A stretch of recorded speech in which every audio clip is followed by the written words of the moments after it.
Universitas Islam Indonesia memadukan kenyamanan lingkungan dan fasilitas yang memadai untuk menciptakan suasana akademik yang mampu mendukung proses pembelajaran bagi mahasiswa. Keberadaan fasilitas penunjang kegiatan pembelajaran yang nyaman dan menyenangkan bagi mahasiswa merupakan hal yang utama bagi Fakultas Bisnis dan Ekonomika Universitas Islam Indonesia dalam menyelenggarakan pendidikan tinggi.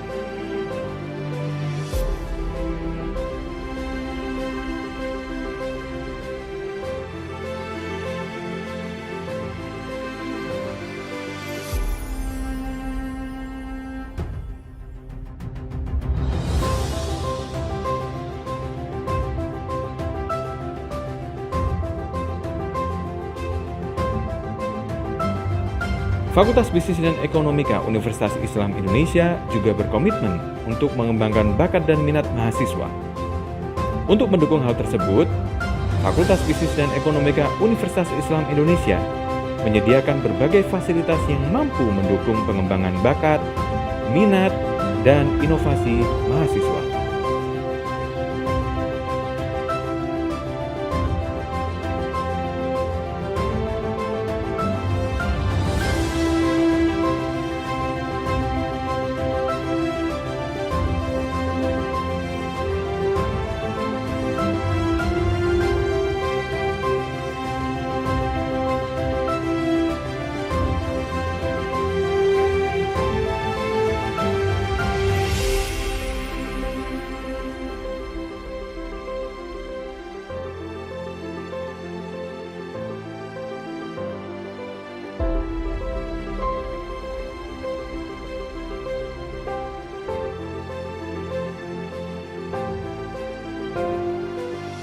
Untuk meningkatkan kinerja layanan kepada mahasiswa, Fakultas Bisnis dan Ekonomika Universitas Islam Indonesia menyediakan berbagai infrastruktur digital yang mendukung berbagai kegiatan akademik.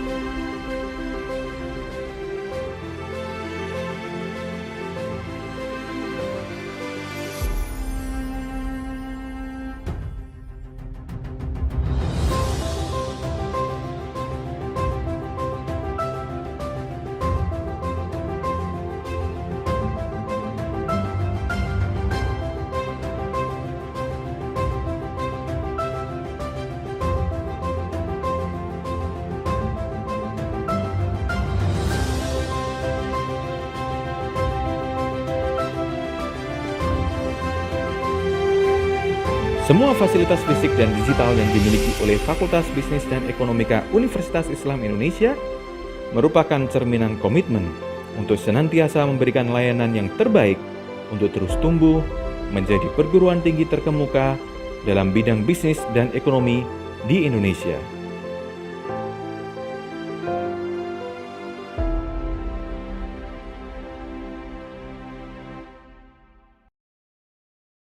Berdiri sejak tahun 1948, Fakultas Bisnis dan Ekonomika Universitas Islam Indonesia telah menjadi bagian dari dinamika Kota Yogyakarta yang dikenal akan kekayaan nilai sejarah, pendidikan, dan budayanya. Dengan pengalaman lebih dari 70 tahun dalam menyelenggarakan pendidikan tinggi, kami terus berkomitmen untuk menjadi pusat keunggulan dalam pengembangan ilmu pengetahuan yang mampu menghasilkan insan yang unggul dalam bidang bisnis dan ekonomi sebagai wujud dari cita-cita para pendiri bangsa. Sebagai kampus yang lahir dari perjuangan para cendekiawan Muslim, kami mengembangkan potensi setiap individu dengan memadukan aspek akademis, sosial, dan nilai-nilai keagamaan. Guna memenuhi ragam kebutuhan akan pendidikan tinggi, kami menyediakan berbagai program pada jenjang diploma, sarjana, magister, dan doktor. Dalam rangka menciptakan lingkungan yang ideal untuk mengasah ilmu dan mengembangkan diri guna melahirkan inovasi yang membuahkan prestasi di kancah nasional maupun internasional, kami terus berkomitmen untuk menyediakan fasilitas berkelas dunia. Dengan misi menyelenggarakan pendidikan tinggi bertaraf internasional, kami menjalin kerjasama dengan berbagai institusi terkemuka di luar negeri. Hal ini bertujuan untuk memperluas jaringan dan wawasan guna memiliki daya saing global. Raihan yang menghantarkan kami berada dalam jajaran kampus terbaik di Indonesia bukanlah tujuan akhir, namun merupakan dampak dari ikhtiar yang kami lakukan untuk meraih tujuan yang mulia. Kami meyakini bahwa pendidikan yang baik merupakan perjalanan, yang prosesnya tidak hanya tentang melatih kemampuan berpikir semata, namun juga melatih sikap, kepedulian, dan kesantunan akhlak yang mampu mengarahkan pada kebaikan yang diteladani, agar nantinya mampu menghasilkan generasi yang unggul, yang mampu menggenggam masa depan, dan mampu menyempurnakan ilmu dengan mengambil peranan yang lebih besar untuk menebar manfaat bagi masyarakat dan ikut berkontribusi dalam memajukan bangsa Indonesia.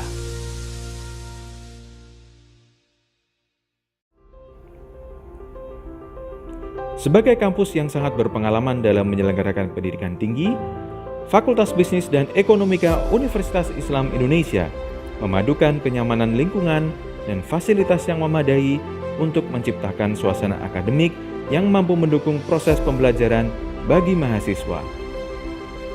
Keberadaan fasilitas penunjang kegiatan pembelajaran yang nyaman dan menyenangkan bagi mahasiswa merupakan hal yang utama bagi Fakultas Bisnis dan Ekonomika Universitas Islam Indonesia dalam menyelenggarakan pendidikan tinggi.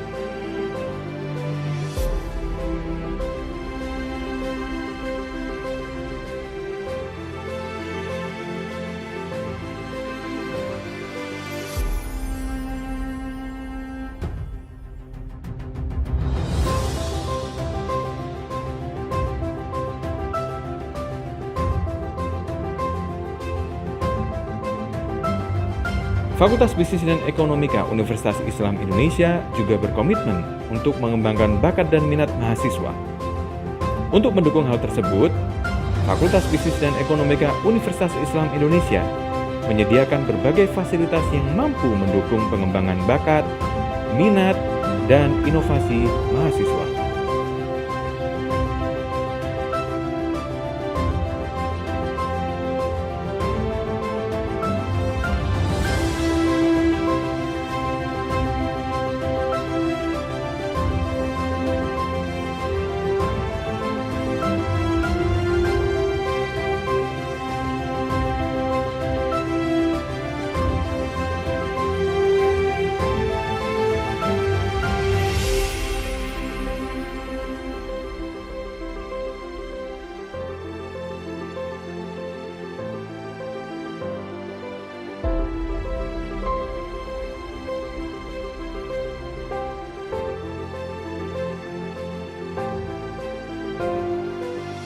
Untuk meningkatkan kinerja layanan kepada mahasiswa, Fakultas Bisnis dan Ekonomika Universitas Islam Indonesia menyediakan berbagai infrastruktur digital yang mendukung berbagai kegiatan akademik.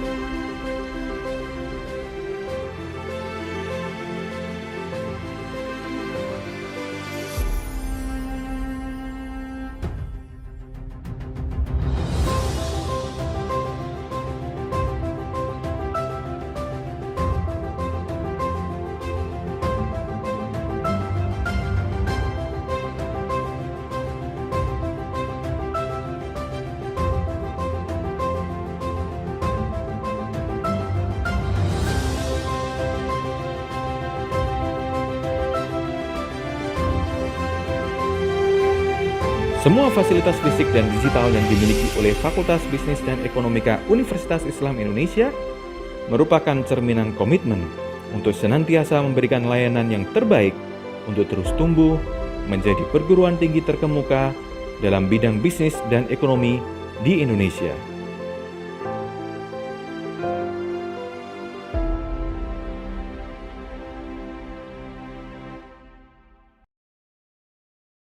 Berdiri sejak tahun 1948, Fakultas Bisnis dan Ekonomika Universitas Islam Indonesia telah menjadi bagian dari dinamika Kota Yogyakarta, yang dikenal akan kekayaan nilai sejarah, pendidikan, dan budayanya. Dengan pengalaman lebih dari 70 tahun dalam menyelenggarakan pendidikan tinggi, kami terus berkomitmen untuk menjadi pusat keunggulan dalam pengembangan ilmu pengetahuan yang mampu menghasilkan insan yang unggul dalam bidang bisnis dan ekonomi sebagai wujud dari cita-cita para pendiri bangsa. Sebagai kampus yang lahir dari perjuangan para cendekiawan Muslim, kami mengembangkan potensi setiap individu dengan memadukan aspek akademis, sosial, dan nilai-nilai keagamaan. Guna memenuhi ragam kebutuhan akan pendidikan tinggi, kami menyediakan berbagai program pada jenjang diploma, sarjana, magister, dan doktor. Dalam rangka menciptakan lingkungan yang ideal untuk mengasah ilmu dan mengembangkan diri guna melahirkan inovasi yang membuahkan prestasi di kancah nasional maupun internasional, kami terus berkomitmen untuk menyediakan fasilitas berkelas dunia.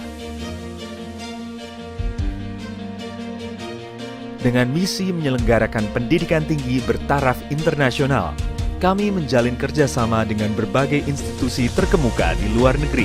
Hal ini bertujuan untuk memperluas jaringan dan wawasan guna memiliki daya saing global. Raihan yang menghantarkan kami berada dalam jajaran kampus terbaik di Indonesia bukanlah tujuan akhir, namun merupakan dampak dari ikhtiar yang kami lakukan untuk meraih tujuan yang mulia. Kami meyakini bahwa pendidikan yang baik merupakan perjalanan yang prosesnya tidak hanya tentang melatih kemampuan berpikir semata, namun juga melatih sikap, kepedulian, dan kesantunan akhlak yang mampu mengarahkan pada kebaikan yang diteladani, agar nantinya mampu menghasilkan generasi yang unggul, yang mampu menggenggam masa depan, dan mampu menyempurnakan ilmu dengan mengambil peranan yang lebih besar untuk menebar manfaat bagi masyarakat dan ikut berkontribusi dalam memajukan bangsa Indonesia.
Bismillahirrahmanirrahim. The Honorable Dean of Business and Economic Faculty Universitas Islam Indonesia, Profesor Jaka Sriana, SAMSI PhD, the Honorable Representative of Anadolu Universitesi, Ankara Haji Bairam Valley Universitesi, Dichle Universitesi, University Putra Malaysia, University Saint Islam Malaysia, and Mapua University. Also the Honorable, all the committees and participants of International Student Mobility, International Business Sustainability Initiative 2022. Assalamualaikum warahmatullahi wabarakatuh. Good afternoon. First of all, let us pray and praise to Allah Subhanahu wa Ta'ala. Because of His bless and mercy, we can meet virtually with health condition in the event of ISM IBSI 2022. Before I start to lead this event, let me introduce myself as your Master of Ceremony. I am Miftahul Jannah, Management Department of Diploma Degree, Batch 2020, Business and Economic Faculty, Universitas Islam Indonesia.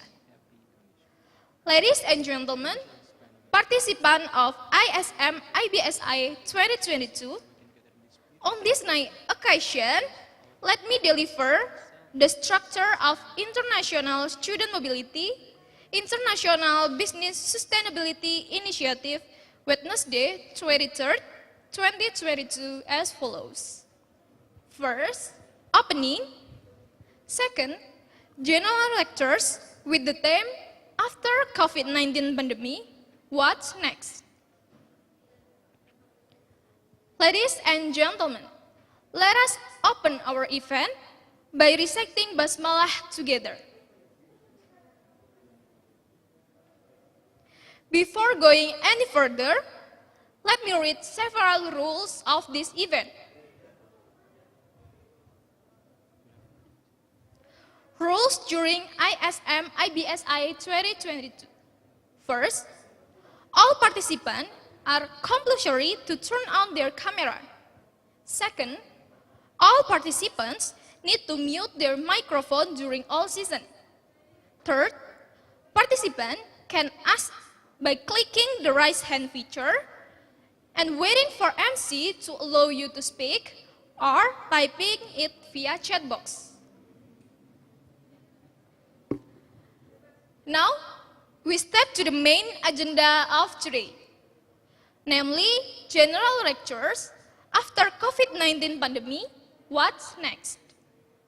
But before that, let me pass this forum to our great moderator, Aldi Maulana Ibrahim. To Aldi, the forum is all yours.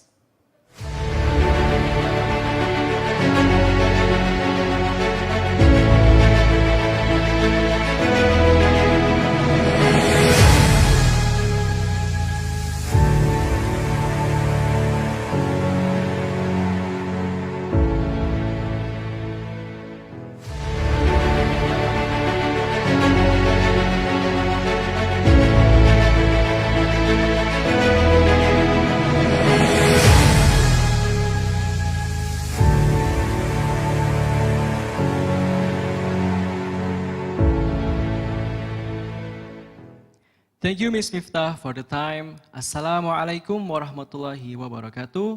Good afternoon, everyone. How are you? Especially to the Honorable Dean and Vice of all universities, the lecturers and audience. Even though today is pandemic, we're still grateful to God for giving us His blessing so we can gather in this beautiful occasion. And I hope you all always in healthy and happy condition. First, I would like to introduce myself. My name is Aldi Maulana Ibrahim, from Management Department students, batch 2019, Faculty of Business and Economics, Universitas Islam Indonesia, as your moderator today. And today we will start our general lecture session that will cover the topic of after COVID-19 pandemic, what's next? And before that, I would like to introduce the three speakers that will present with us today. And the first speakers, Mr. Arif Rahman, welcome. And for the second speakers, Mr. Bagus Panuntun, welcome. And for the third speakers, Mr. Priyanggo Suseno, welcome. And before I start this general lecture session, I'd like to tell you about the benefits by joining this session. You will give a lot of insight and knowledge from this session, especially from situation after this pandemic. And hope we can be outstanding students, one step ahead to knowing the condition after this pandemic COVID-19, especially from economics perspective. Okay, let's go to the main session. Okay, the first session will be delivered by Vice Dean of Resources and also lecturer in Accounting Study Program, Faculty of Business and Economics, Universitas Islam Indonesia, Mr. Arif Rahman, PhD. And he completed his doctoral PhD at Curtin University, Australia, and completed it in 2014. To Mr. Arif Rahman, please welcome.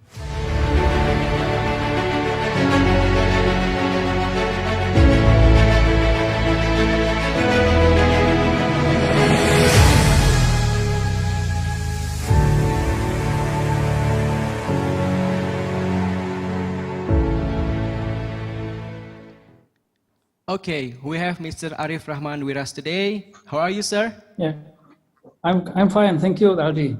Okay, How I are hope you? you're always in healthy and happy condition. Alhamdulillah, I'm Yeah, fine. I am. sir. Thank you.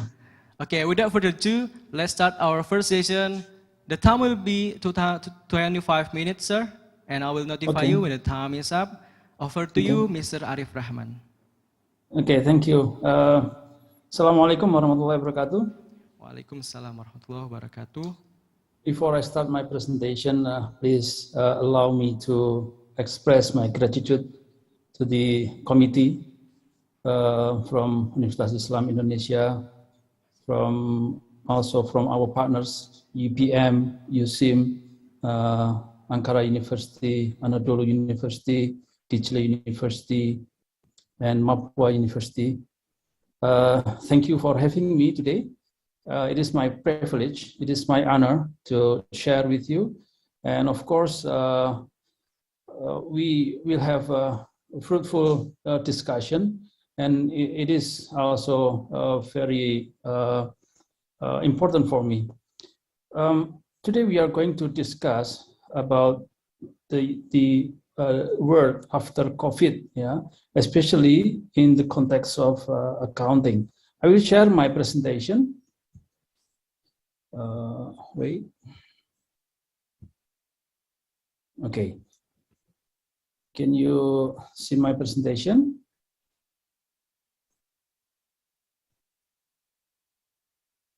Yep.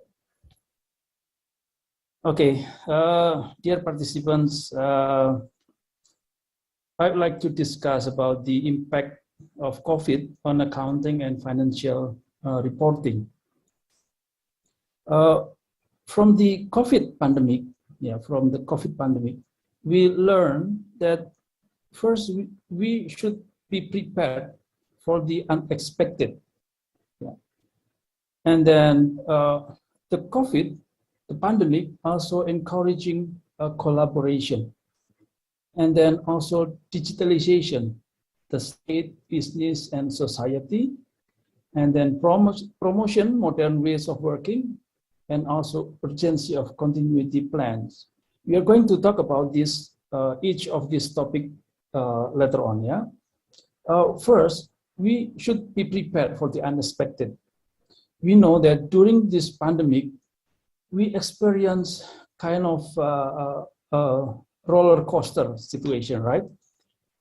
There have been ups and downs. Yeah. We receive many good news, and also we receive many bad news.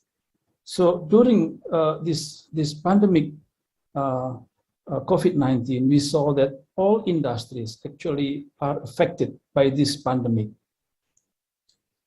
From government, business, corporation, medium enterprises, small enterprises, all industries actually, all sectors are affected by this pandemic. It's not just affected, but actually some of them distracted by this pandemic. We are undergoing moments of crisis, yeah. And in such moments, it is important, it is vital to have a true leadership. Leaders play the significant role in this roller coaster situation. Yeah. This is the first that we have to learn from this pandemic. And then the second is the encouraging collaboration. The pandemic has highlighted the importance of effective collaboration as mentioned by Antonio Guterres, that this pandemic, yeah, above all, it is a human crisis, yeah, that calls for solidarity. So companies and also individuals, us as individuals, we are part of this moment, and we have to be part of this moment. What I mean by part of this moment, part of this pandemic, that now companies are no longer perceived as a thing, as a dead thing, yeah. But companies, enterprises now are perceived as living things, organism, because companies and enterprises are part of the world. Yeah, we are citizens of the world. Yeah, there is a paradigm of global corporate citizenship. Yeah, it is the extension of the concept of stakeholders. Now stakeholders are now broadened. Yeah, and corporation now is a part of this global society. Yeah, together with other entities like government, also civil societies. So this pandemic calls also companies to take part, yeah, to have a significant role, yeah, in encountering this pandemic. Yeah. And then the other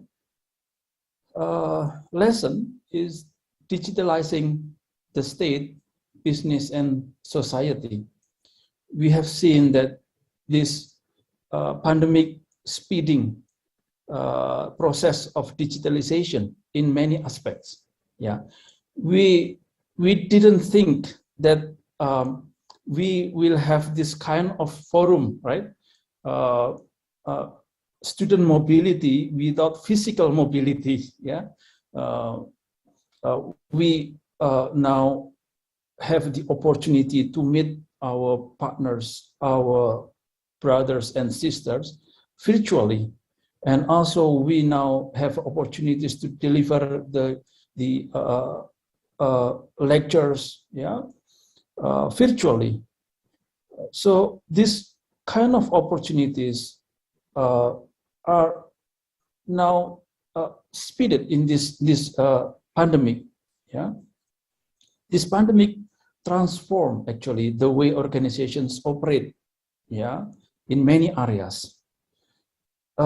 This COVID-19 crisis has brought about years of change, yeah, in the way companies and all sectors and regions do business. So all of business now change their process, yeah. In Indonesia, many banks now think about closing the offices. It's now less important to have physical office now. Yeah, rather the banks and also other companies actually think about having virtual office and virtual facility. Yeah, application, web, and so on. Yeah, so this pandemic actually speeding this process. Yeah, and then this pandemic also promoting modern ways of working. We are now aware of the health risk. We place health as a paramount. Health is now become vital, substantial. Yeah, and it's not just physical health, but also psychological well-being. It is important currently.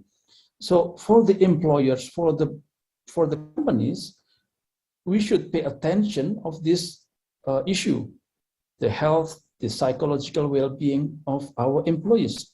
Yeah. Along with this pandemic, we experience that now we have to arrange our office so that the number of staff in office now should be limited. Yeah, so we now have arranged that some of our employees work from home. Yeah, some of them work from hotel. Some of them work from Bali. Some of them work from Lombok and so on. Yeah, some of them also work from office. This modern office with the pandemic, it is now common in many offices. Yeah, and I believe that after the pandemic, this kind of process business will not be just zip and then we back to the old culture. No, I believe that after the pandemic, we still maintain this modern ways of working. Yeah, so we've seen that these modern ways of working actually have some benefits for companies, so that the companies will maintain this kind of these ways of working, I believe. And the awareness of health and also psychological well-being also should be maintained by the company, yeah, after the pandemic. And then the other lesson that we get from this COVID pandemic is the urgency of continuity plans. It's not just recovery plans, but continuity plans. Yeah, in business there is a business continuity management. Yeah, how should we perceive that business should be continued? In accounting, we call it as a going concern, right? That that business will be living throughout the years, yeah, without limit. Yeah, so we should think how to make this business continue. Yeah, we should identify the system values, how to maintain the system, how to maintain the performance, and also the business are aware of the vulnerabilities, yeah, and how to recover, how to change quickly. Yeah, agility now become the keyword for the business. Okay, and then for accounting profession, there are some challenges with this pandemic. First, it's the time constrained decision making. In pandemic situation, with the roller coaster situation, as I mentioned before, the decision should be made frequently and also quickly. Yeah, because of the frequent and also speed of this decision, accountants are making also decision. Yeah, and the risk is making decision without proper consideration. That's a big risk. Yeah, we are demanded to make a decision quickly. Yeah, and also make the business agile. But in the same time, we are demanded to think quickly, not just think instantly. Yeah, but we have to think comprehensive, but in the quick way. Yeah, it is a challenge for accounting. And then other is working remotely.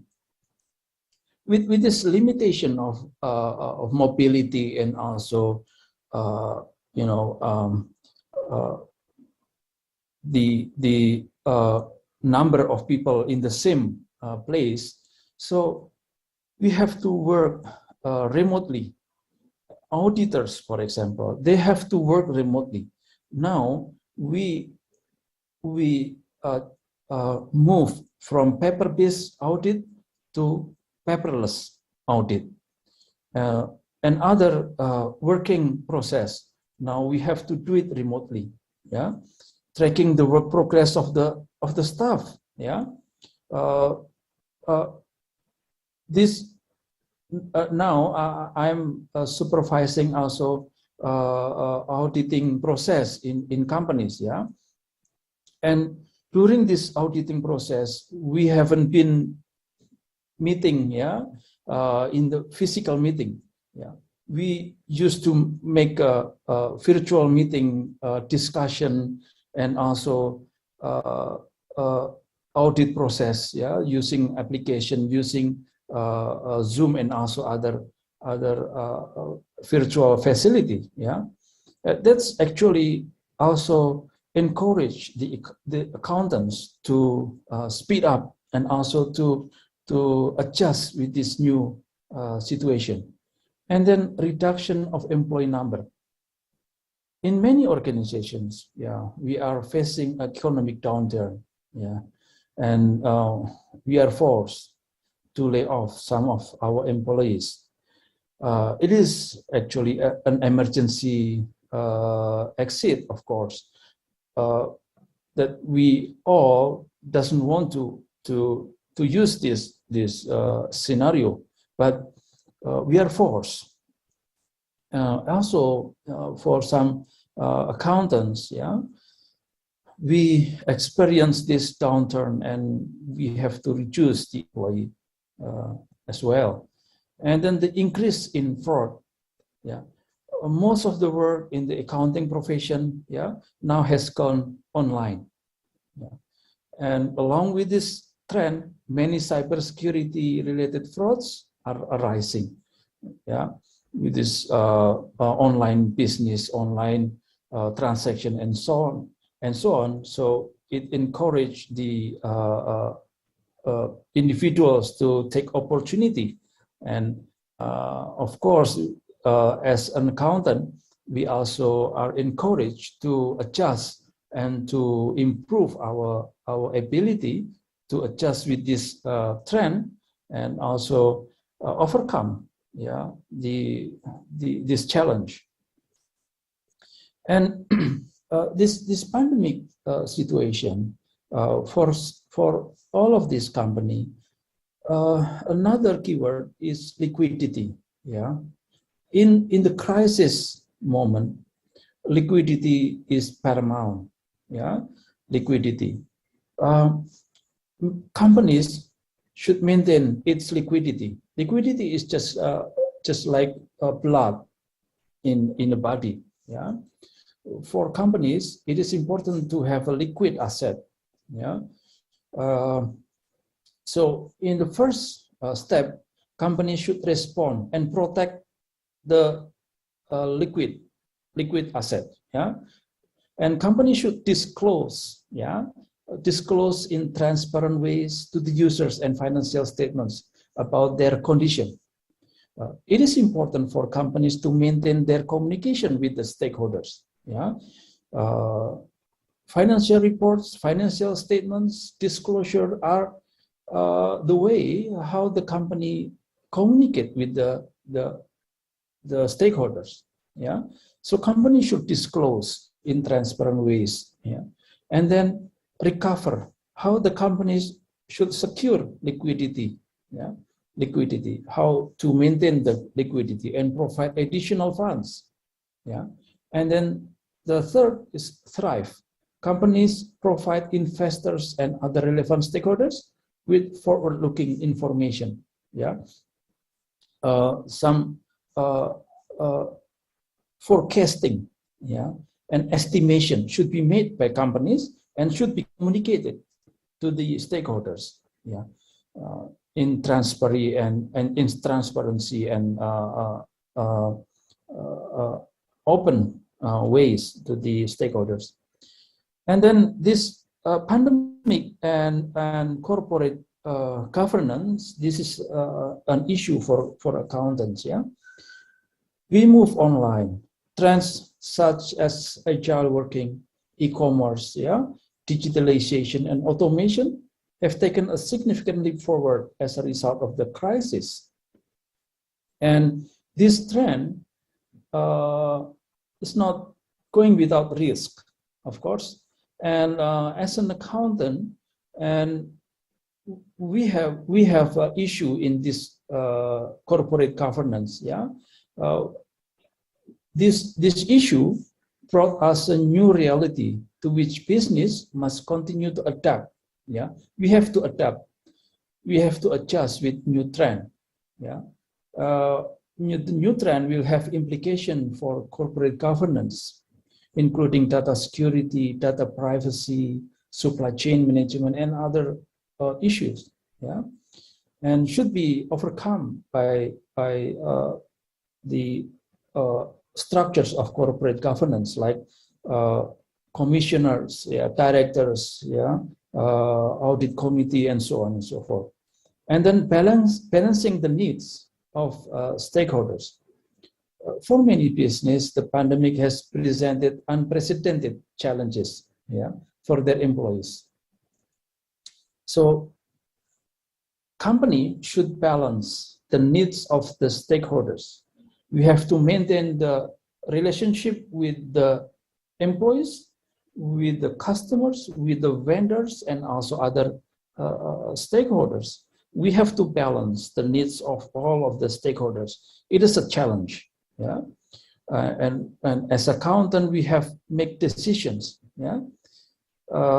It is hard. It is extremely hard, actually, but we have to make this decision, and we have to aware of the need of our stakeholders. Yeah. So it is important to maintain the effective communication channels, yeah, with our employees, yeah, and also with other stakeholders. Any development should be communicated to our stakeholders. And then impact on society and environment. With this pandemic, actually, the awareness of business and individuals of the issue of society environment now increase. Yeah, pandemic, as we know, come from our relationship and also our contact with the with animals and also the environment. And this pandemic brought us awareness about the importance of our environment. In the beginning of the pandemic, we've seen posting in Instagram, in news, saying that our world, our sky now is become blue, and also the river and also the sea now become clearer, and so on and so forth, because of the pandemic. I mean, the mobility, because of the limitation of the mobility and the decreasing of the activities of human, now have a positive impact, yeah, for our environment. Now environment become more, cleaner, and also is now is good for our environment. And we experience this situation, and we want to maintain this environment. Yeah, the awareness now increase. Yeah, for the business as well, we are demanded to play a significant role in maintaining our environment. So the awareness of maintaining our environment and society also impact the business. Yeah, every decision made by the business, by the companies, should take into account the society and environment issues. Yeah, and then nurturing key business relationships with other stakeholders. And the last thing that I want to discuss is about the integrated reporting. As I mentioned before, because of the awareness of this issue of our relationship with environment and society, now we come to the also awareness of this importance of integrated reporting. You may search, you may learn what is integrated reporting, but many scholars believe that integrated reporting is the future of corporate reporting. Yeah, integrated reporting is not just a report, but it reflects integrated thinking in an organization. Because without integrated thinking, we cannot prepare integrated reporting. Yeah. The primary purpose of an integrated report actually is to communicate with investors, stakeholders, yeah, how the company creates value, preserve value, and erodes value over time. And currently, integrated reporting is still voluntary in most of countries, yeah, except in South Africa. However, I believe that because of greater need to disclose risk and governance, the issue of integrated reporting now become more important and arise. Yeah, will lead to the need to adopt integrated reporting all over the world. Now, if we search, some scholars have been doing many research in this integrated reporting and become, fruitful discussion in this issue. And I believe that in the future, this issue will become much more important. Yeah. So those are the references that I used. I think I should again thank you for having me. This is my privilege to share with you. Terima kasih. Teşekkür ederim. Salamat. I think that's all from me. I should hand this forum to Aldi again. Thank you very much, Aldi. Thank you very much, participants. Assalamualaikum warahmatullahi wabarakatuh. Waalaikumsalam warahmatullahi wabarakatuh. Okay, thank you for your time, sir. What an amazing explanation. It's such a useful lesson for us, especially from accounting perspective. And then, my brothers and sisters, if you have any question, please stay with me until the last session because the Q&A session will be open in after the third session. Okay, let's moving on to the second session. We have guests from Deputy Director and Business Coach of IBISMA UII and also lecturer in Management Study Program, Faculty of Business and Economics, Universitas Islam Indonesia, Mr. Bagus Panuntun MBA. He completed his Master of Business Administration at the UGM Yogyakarta program. To Mr. Bagus Panuntun, please welcome.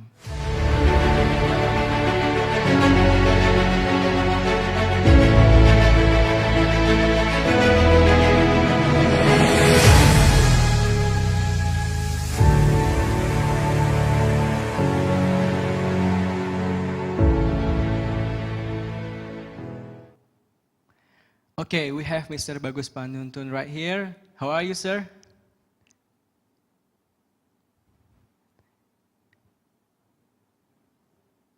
I'm sorry, sir. I can't hear your sound. Okay, finally I can unmute the microphone. Okay, how have you been, sir? Okay, hello, Mas Aldi. Okay. Yeah, the sound is okay. Okay, without further ado, let's start our second session. And the time will be 25 minutes, sir. And I will notify you when the time is up. Over to you, Mr. Bagus Panuntun. Okay, thank you very much for the moderators. Assalamualaikum warahmatullahi wabarakatuh. Yeah, I would like to say gratitude for this event, for the university partners that joined this event also, and our great students that joined this event too. Yeah, actually in these sessions, I would like to share about the specific area in the management, yeah, not in a broad area, which is the medium, micro and small medium enterprises. So how the micro, small and medium enterprises tries to respond, yeah, and revive and thrive post-pandemics through one of the strategies that actually these strategies is the most common strategies right now through the digitalizations and how the small medium enterprises could go digital. Okay, next. Okay. this is my resume. You could next go to the materials. Okay, next please. Okay, so for all the students around the world, perhaps these topics we would like to say based on the historicals and the empirical situations of Indonesia on the micro and small medium enterprises landscape, because this topic perhaps become the examples for another country situation regarding the micro, small, and medium enterprises. Especially in Indonesia, the populations or the percentage of business units in Indonesia is almost more than 98% are comprises from the micro, small, and mediums. Just 0.0.1 is called the enterprise, which means the bigger company. So that's why the major player is MSME. And then also from the contributions of the GDP, especially the GDP of Indonesia, it's more than 60% of contributions of GDP. Yeah, so that's why the micro and small medium enterprises could play an important role in the Indonesian economics. And then next, please. This is the challenge that happens to the micro and small medium enterprises during the pandemic, which means started from 2020 in the January and then up to 2021 December. And then the most common challenges that faces by the small medium enterprises, this is based on the survey. The first one is they have difficulties to market the products and services. This is the situations that become the most challenging, how they provide the product and services to the market due to any situations about pandemics like the lockdowns and then some limitations, regulation from the government. And also the second one is talk about the financial sectors, means the inadequate capitals, because the problems in selling the products, they don't have revenues, and then the revenues is very important to reproduce again, to run the business for the next productions. So that's why the limit of capital that they have, the free capital, become the business is not easily to run smoothly. And then the third one is goes to the operations or the supply chains, because the pandemic recessions make the producers of the raw materials also having depressed or recessed. So that's why some of the small medium enterprises that depends on the raw materials producers also being going down, because the supplies of the raw material is not available in the market. And then when you see from the IFC internal analysis, yeah, not only regarding to the business process, but there are at least 5 situations.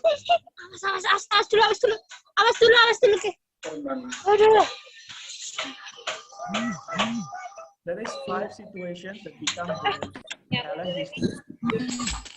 First, whether the financial literacy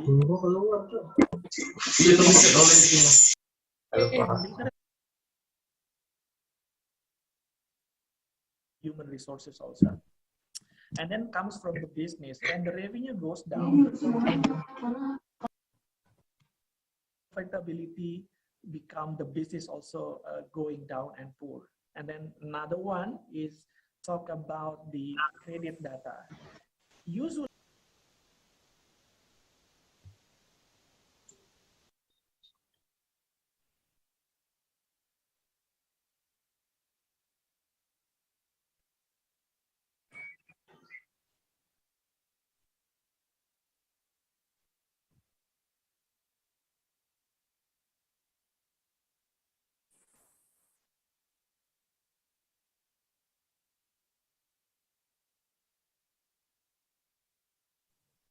Ya udah, tadi bae.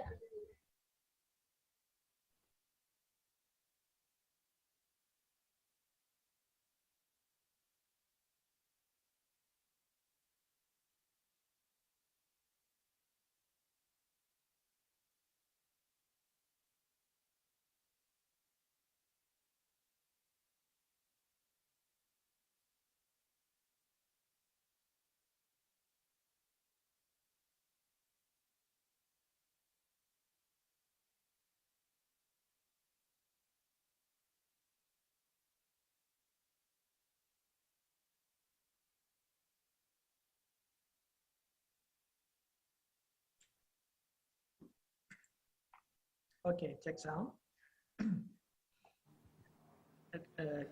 Any others could hear my voice? Yes, sir. I Yeah, can hear your it's good. voice. Yeah. Okay, that's better. I'm so sorry for the technical problems. And then I would like to continue. Please next to the next slide. And then when we try to summarize the specific challenge on the MSME happens on the pandemics, they are finance, and then they are on the business operations, and then from the business expansions. Especially on the finance, when we talk about the capital, usually they do the bootstrapping strategies, which means they use the personal money to run the business.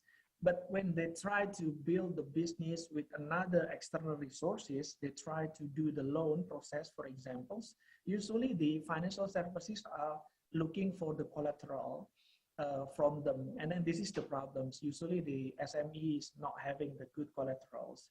And then also the technology actually giving the possibility to them in the pandemic, the technology in the finance especially, to get the capital from the fundraising or the fintech itself. But the problem is when the SME goes to the fintech company also have problem to see the record, the financial record and the business record from the SME. So that's why this is the two situations that become a dilemma also. Please next. And then another issues. This is the lack of valuable data for scoring.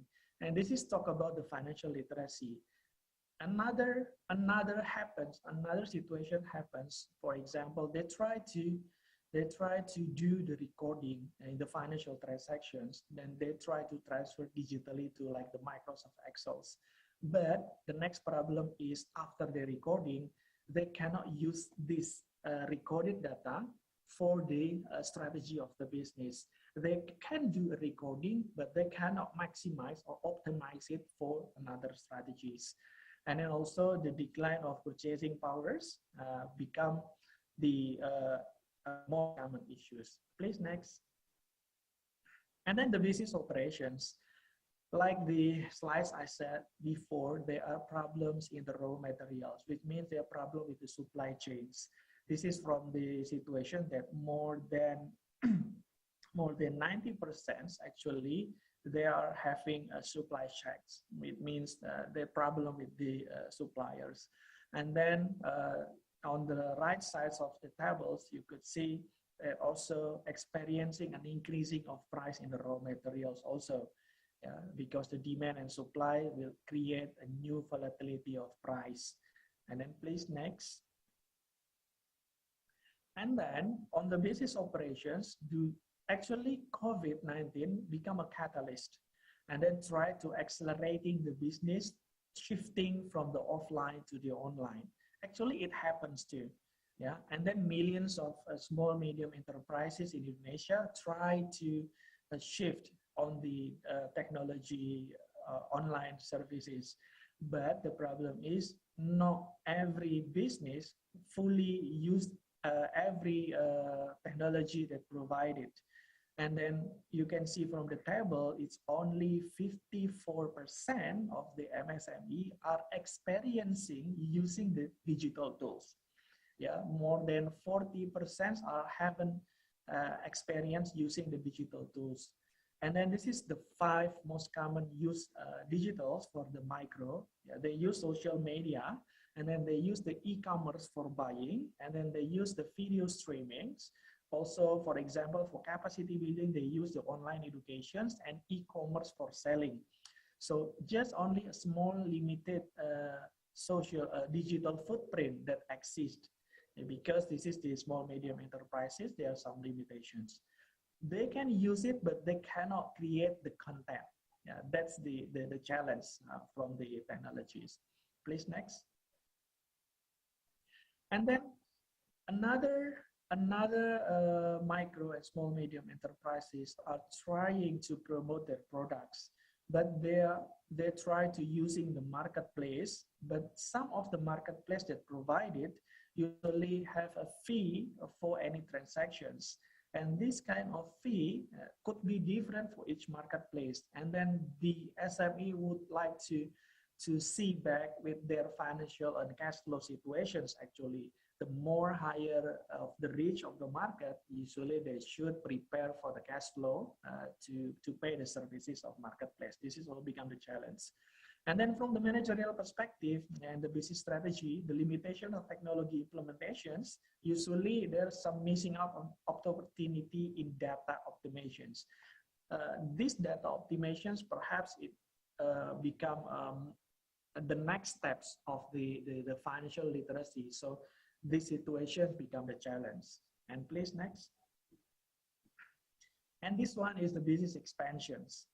And then the most SME usually admit they have not thought about widening their business, because what they thought right now in the pandemic is how to survive. Yeah, there's survival is the prioritizations of their strategic actions. And then, but they're trying to using and accessing the technology in their mind to expansions.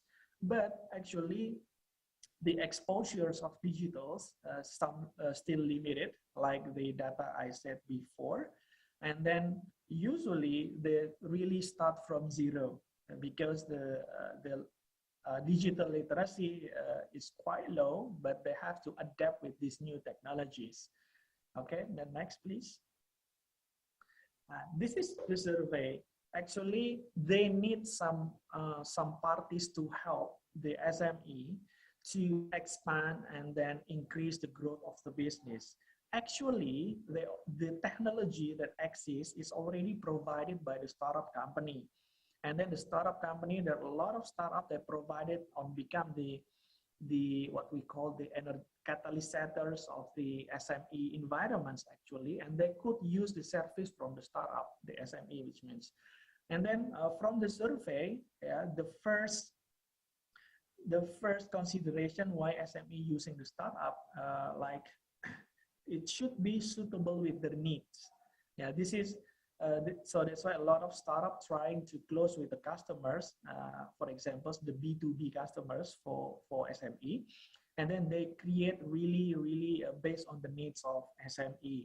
And then it happens, there are many tools that could be used by the SME. And the second one is giving the clear benefits, because the startups try to develop a services with straightforward, because they have to develop the business too, usually the clear benefits they provide. And then the third one is time considerations, because the services, the management and operations of the startup usually in agile methodology. So how they support the SME also become speed light, for examples. And then when a lot of digital business or digital startup that support the SME, we could see the first one, the most common technologies that being used by SME is the electronic money or the payment gateway.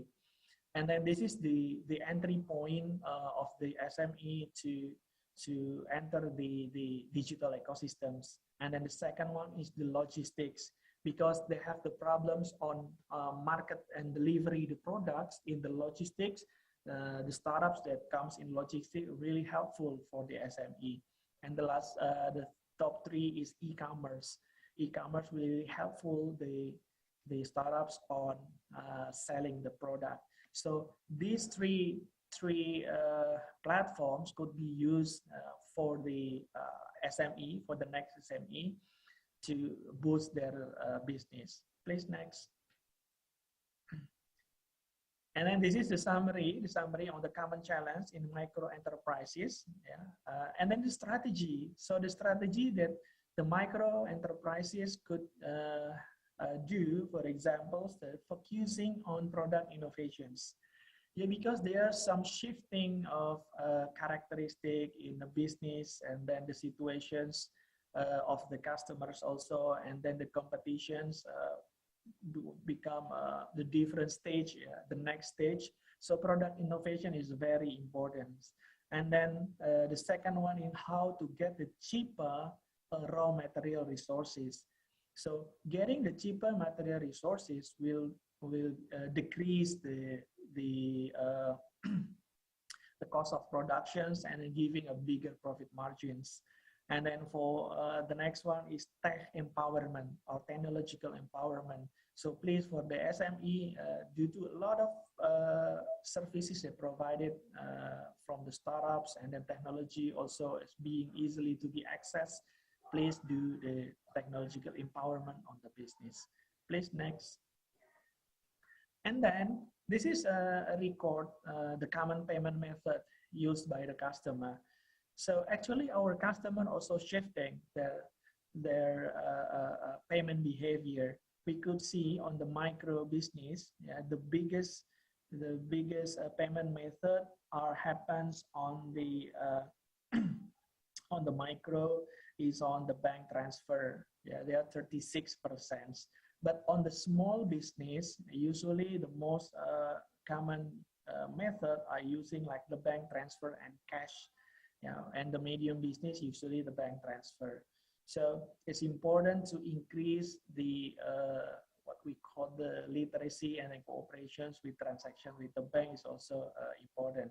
And then the payment gateway usage, usually still on the medium business, but on the micro and small also using the 6%. And then please, next. And then for the capitals, actually do the experience to applying for a loan.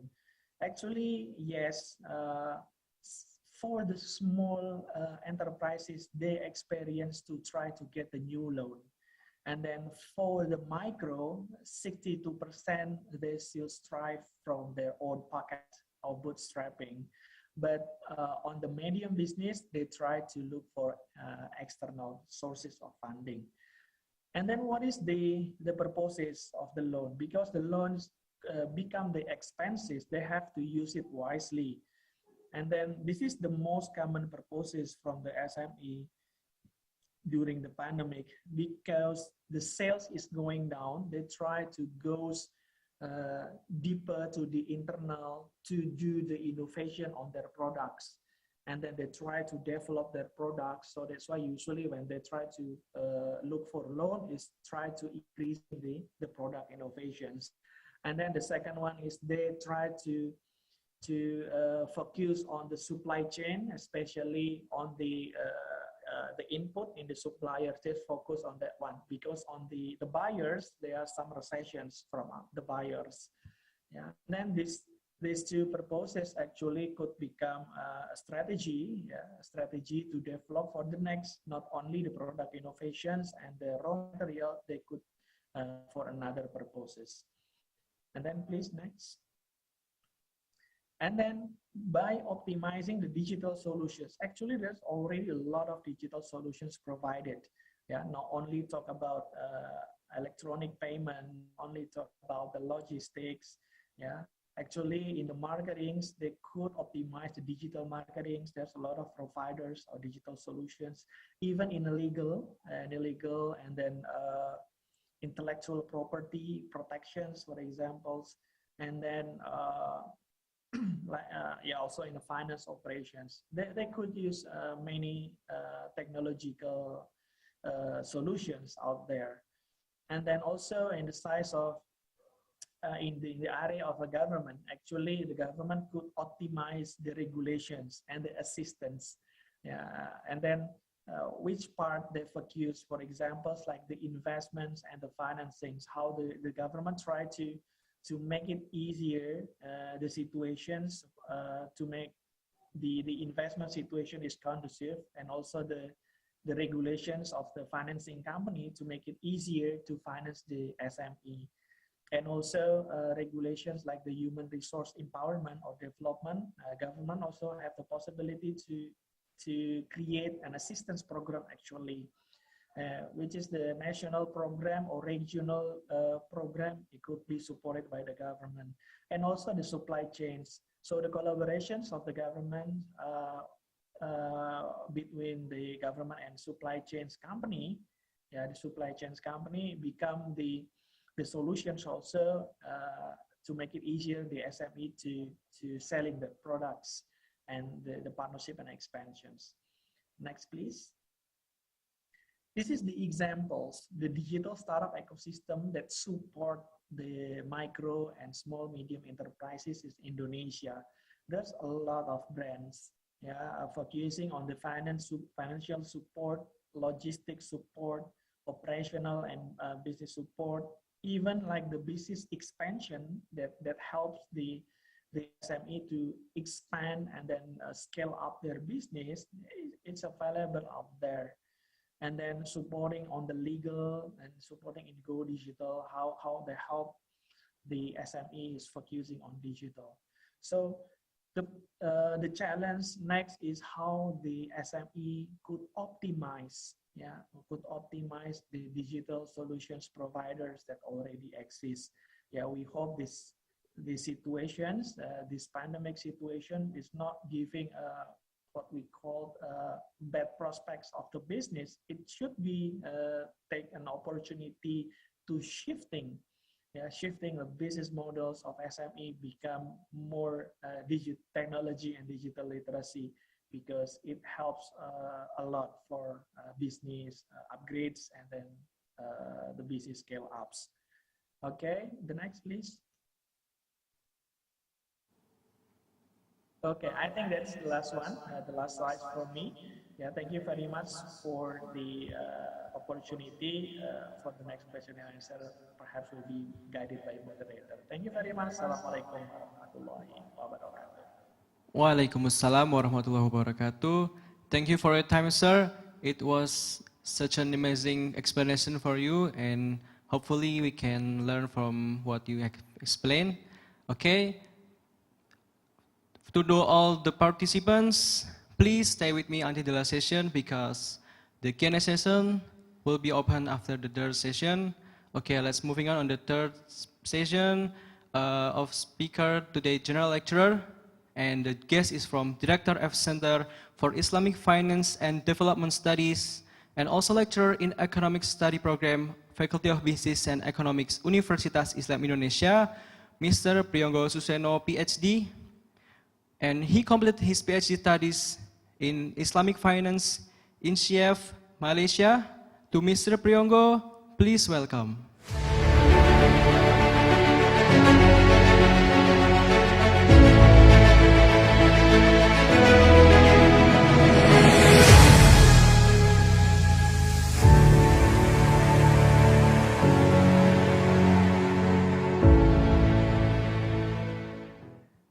Okay, we have Mr. Priyonggo right now here. How are you, sir?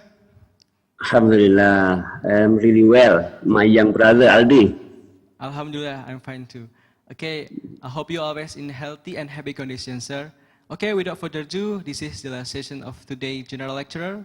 To Mr. Priyonggo, the time is yours. Bismillahirrahmanirrahim. Alhamdulillahi Rabbil Alamin. Assalatu wassalamu ala asrafil anbiya'i wal mursalin. Sayyidina Muhammadin wa ala alihi wa ashabihi ajma'in. Rabbi shrah li sadri wa yassir li amri wa hlul 'uqdatam min lisani yafqahu qawli. Alhamdulillah, first of all, let me praise to the God, Allah Subhanahu wa Ta'ala, that already gave me and all of us, the audience, the moderator, and all speakers, the good health and condition. And secondly, let me first express my feeling of my happiness and pride, so we can share information and knowledge with the future leaders as international students from Universitas Islam Indonesia, some universities in Malaysia, Philippines, Turkey, and other countries. We are going to, I inviting you to discuss regarding to respond the disruption of the COVID-19 pandemic from an Islamic economic perspective. I restate again, from the Islamic economic perspective. So I invite you to discuss a little bit more detail, not as a whole we discuss on economic perspective, but we are going to discuss on Islamic economic perspective. So let me start my presentation. Before we go to the main topic, let me introduce our Center for Islamic Economic Center for Islamic Economic and Development Studies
or could be the committee could help me to share the screen. I think some problem on the connection.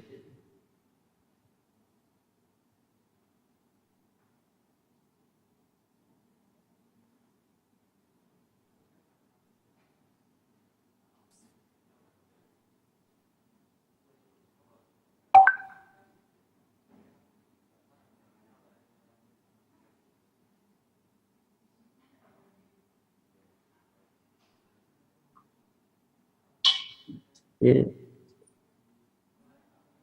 Let me start again. Bisa melihat nggak? Yeah, we can see your presentation, Pak Priyono. Okay, I will check it.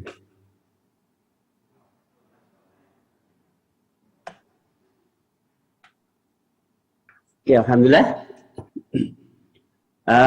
Let me introduce the Center for Islamic Economic and Development Studies, or P3AE we call it. Yeah, we already established in 1990s, and we offer some product and services, such as we have 2 academic journals, which is Jeki and Ejim, that focus on Islamic economic and Islamic management. If you have any paper, you can submit to such this journal. We are also conducting YouTube and TikTok on Islamic economic and finance, as well as in this year, we plan to conduct conference on Islamic social finance, and we also conduct a competition on writing the book chapter on Islamic business case studies. So if you are interested to join our program, you can try to visit our website and try to submit any kind of product that you are going to interest to submit. Yeah. And now I want sorry, to present. sir. Yes, please. Your screen is still freezing, sir. It's not. Oh, sorry. Okay. It could be better that the committee help me to share the screen. Is it possible? Do you mind if we share your screen from here? Yes, yes. It could be better. Yeah. Okay, let us share our screen.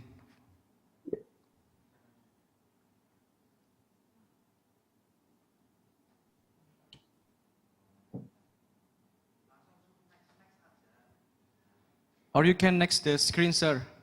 Yes, yes. Thank you. For the Thank you, next, mister. please. Yes, thank you. Next, please. Okay, we are going to the next slide. Okay, I'm going to divide my presentation into 2. Yeah, the first I'm going to explain about what is Islamic economy right now, and for the second presentation, I'm going to discuss about what is the impact of the COVID-19 outbreak to the Islamic economy and finance. First, we are going to discuss what Islamic economy is and what happened in terms of the world or in terms of Indonesian case. Next, please.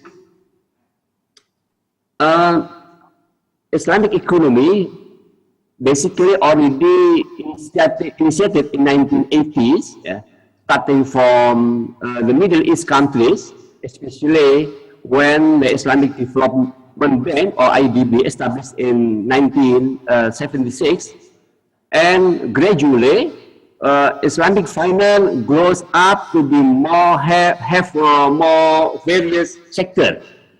Okay, until now, 2020, 2021, we expect that we have around more than 1.9 billion Muslim population in the world, and we expect that Muslim population would spend a lot of money for the development of the economy in the world.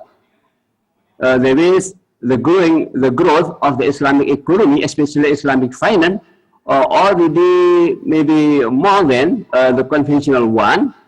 And maybe if we realize what make this Islamic economy could grow, the first because of the growing of the Muslim population. We expect in 2060, as expected by the Pew Research Center, the Muslim population will be expected around 3 billion in the world. And the second is the increased awareness of the ethical spending and living, such as the halal lifestyle, as well as the concern of the government to conduct the more responsible investment, the more responsible consumption. Next, please. I just let you to introduce what happened to the Islamic economic and finance during 4 decades. Yeah.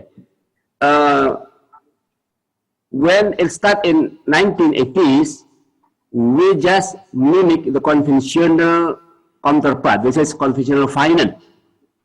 And gradually, in 2000, 2010, we expand from starting from the local Islamic finance such as bank to be the more global Islamic finance.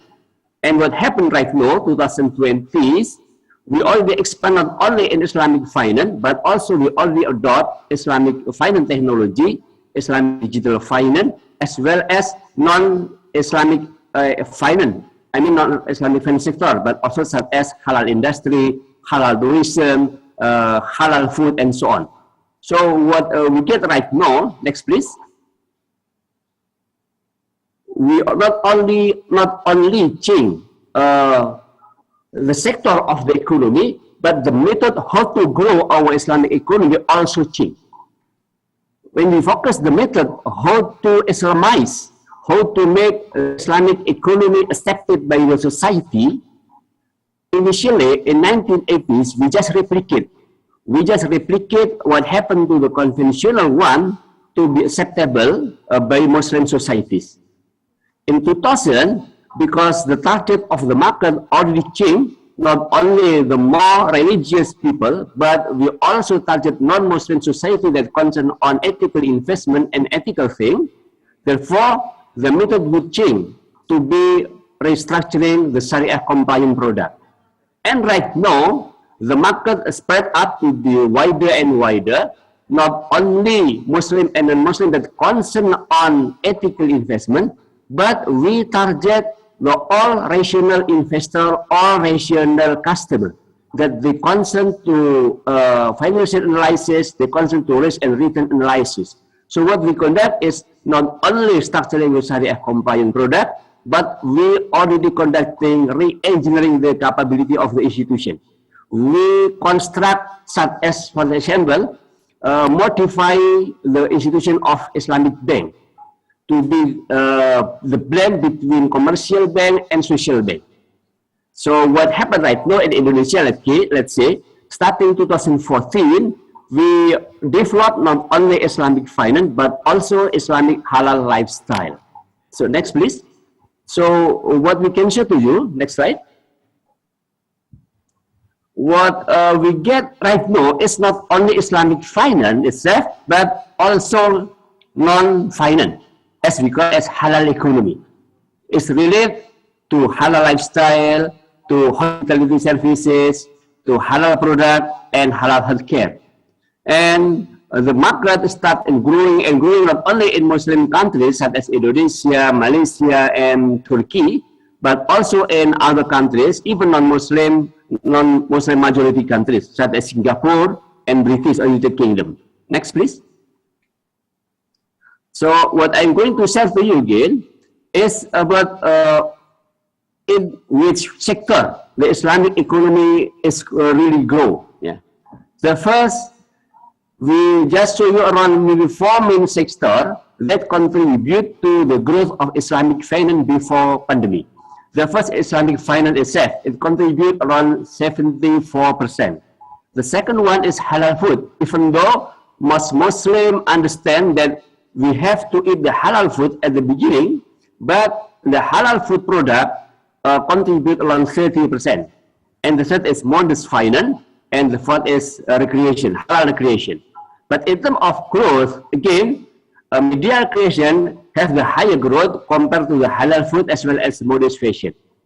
In terms of investment, we can see that most of the Islamic economic and finance led by the government in led investment, because such as Malaysia, Turkey, and Iran, the government spent a lot of funds to support the Islamic economy and finance. Next, please. So if you have a look, what are the core drivers of the Islamic economy before the pandemic? Yeah, we can see in three approaches. The first, according to the customer; the second, in terms of the industry; and the third, in terms of the government. In terms of customer, in short, there are the grouping of Muslim population as well as the awareness of the Muslim to the ethical investment and ethical consumption. In terms of business, until 2020, there are the growth of the business that care to the environment. We call it as because of the effect of sustainable development goal that could be implemented in the business. And in terms of the government support, many governments already have interest, have looked at Islamic economy as a potential sector that could help the development of the nation. My next question is, next please, what would happen after the pandemic COVID? Okay, next slide. Yes, this my main presentation. Yeah. Next please. What makes our economic analysis differ to other analysis is this slide. Okay, this slide tells us that every change on the economy could be analyzed using two kinds of approach. The first is we can analyze based on demand side, or the second based on the supply side. Or otherwise, the rest of it, we can also analyze based on the government side or voluntary sector side. Based on it, we can divide the impact of the COVID-19 to the economy according to the demand side. The first, it could affect the physical distancing of the society. So there is a change for the style of the demand to use the product and services. The second thing that is important is that because of the COVID-19, there are the change of the type of the demand interest. There are more society that have the empathic concern, such as in Islamic perspective, there is the huge growth of the interest of people to have the victim of the COVID-19, such as maybe in Indonesia, starting 2020 until 2018, there are many volunteers that have the patient of the COVID to be recovered. And the third, there is a change from the price rationing to the need rationing. Most of the customer have saved to consume the secondary or the luxury product to be the basic need product. So the most common product that could be demanded during the COVID-19 is more basic need product. This is the first type. In the second type, in terms of supply chain disruption, we can see that COVID-19 already affect at least in the three type of aspect. The first is disrupt the logistic. It's disrupt the distribution of the product to the customer. So that's why the online market right now is growing.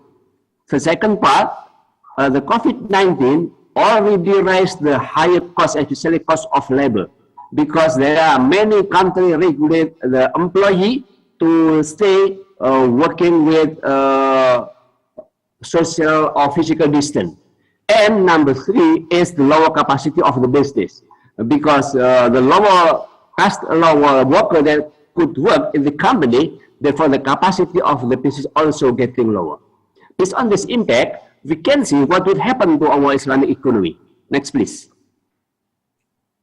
This is what happened according to the research conducted by the Islamic Development Bank.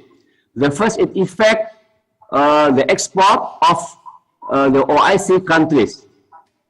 The second one, it also reduced the trade among OIC countries. We expect, our expectation depend on the scenario, what will happen to the 2022 or 2023. Depend on whether the country could recover easily or not. Next, please. The other one, we can see the effect of the COVID-19 to the investment in OIC countries. Also, reduce the foreign direct investment in most OIC countries. Yeah. Next. In terms of employment, it's also interested to discuss that unemployment rate are also pushed up during COVID-19. So that's why many government in OIC countries try to help to create a job for the unemployment. Next, please. This just several examples the job that affected by COVID-19, such as mostly in terms of the food and beverage, yeah, and other manufacturing. Yeah. Next. One of the most impacted sector is tourism. Yeah.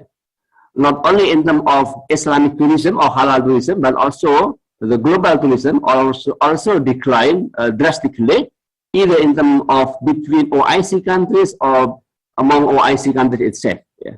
Next. So the next that I can discuss to you is what happened instead of the change of the industry itself or the customer itself. The other one is the change of the competition type. Yeah. Because society changed to be more hygienic lifestyle, and they require low mobility. Therefore, the competition also changed, as well as the society as a whole, or we call it as the mega change, such as the change on the digital economy. Most people already transfer conscious or unconsciously from offline to the online platform.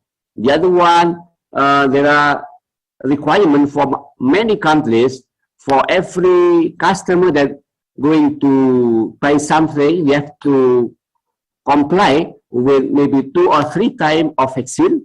So also it would affect to the business climate. Yeah. Next, please.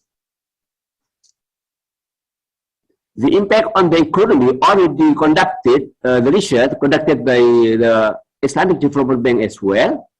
We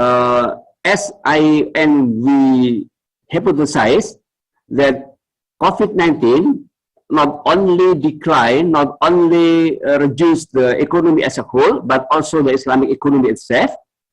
Even though what makes me happy is that even though that growth of the Islamic economy is a decline, but still in positive growth, around 3.1% as the annual growth in 2020 and 19 until 2040. It means that we still have the optimistic future of the Islamic economy. Next, please. The other one, when we discuss about which sector in Islamic economy doing the best and doing the worst. Yeah. In that case, we just show you around 5 sectors in the Islamic economy. The most worst sector that hit by the COVID is the travel or tourism sector. But the best sector that already resilient with with COVID-19 is the food fairs, the food sector. Yeah. And the next please. In terms of the strongest change, what happened to the sector, we can divide to be 2 types. The first is in terms of the strongest effect. The other one is the impact itself to the sector. Yeah. We can see that the food fare the best compared to other sector. This means that the food has the huge potential being developed in terms of during the COVID-19 or after the COVID-19, as well as the supply chain globally would shape the type of our business in Islamic economy. And next please. This just as example in Indonesia, that is COVID-19 also have the great impact not only to Islamic finance but also to many sector on Islamic economy. And next could be next slide. Yes.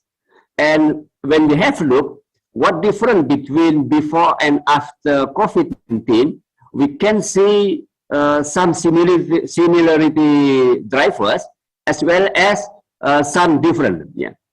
I just emphasize the two main different drivers after COVID-19. The first one is the digital connectivity.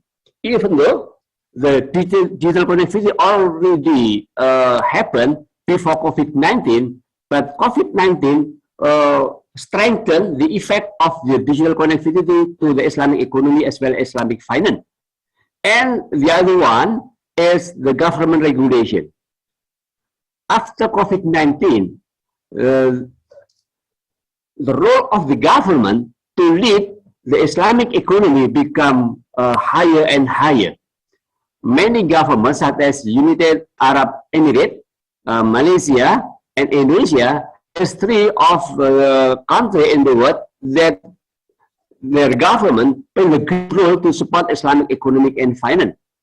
In Indonesia, we already saved the authority of the Islamic economy starting 2024 from the authority that focus on Islamic finance itself, and we change right now to be the authority that concern not only in Islamic finance but also Islamic economic and finance. And next, please. So as the conclusion, what are the driver of Islamic economy after the pandemic? We can divide to be two parts. The first in terms of the demand drivers. The first, the Muslim population growth. Even though we expect in 2030, we have a lot of the young Muslim generation, that it is part of the engine of the industry of Islamic economy. The second, there are the new halal lifestyle, not only in Indonesia, but we already have many Islamic destination, halal destination places around the world. And number three is the digital connectivity trend from the demand side, as well as the impacting society growth. In Indonesia, starting 2015, Indonesia to be the host of the Islamic social finance in the world. Yeah? And in the second part, based on the supply side driver, there are at least 5 drivers for the Islamic economy in terms of the supply side. The first is the growth of the halal product, especially. Yeah. Not only halal food, but also halal drug and cosmetic. The second is the initiative by the World Bank that initiate the growth of sustainable development goal have to be implemented not only to the government of the state, but also the government of the companies. Number 3, there are a lot of the government-led investment, especially during COVID-19 and after COVID-19. And the fourth is the growth of Islamic social finance itself, or this WAF. And the last is many countries already encourage Islamic economies as a part of the national Islamic economy strategy. I think this is what we can share to you. Hopefully, we can discuss in the more fruitful discussion. Thank you very much. Assalamualaikum warahmatullahi wabarakatuh. Waalaikumsalam warahmatullahi wabarakatuh. Thank you for your time, sir. What an amazing explanation, especially from Islamic economics perspective. And okay, that is the end of the third session. If you have any question, just write it down in the chat box, and also you can use the raise hand feature and directly speak from Zoom meeting.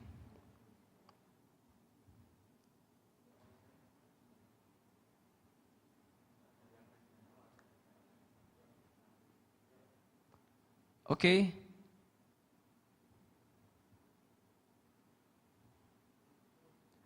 Okay, just Just speak what one you want to ask.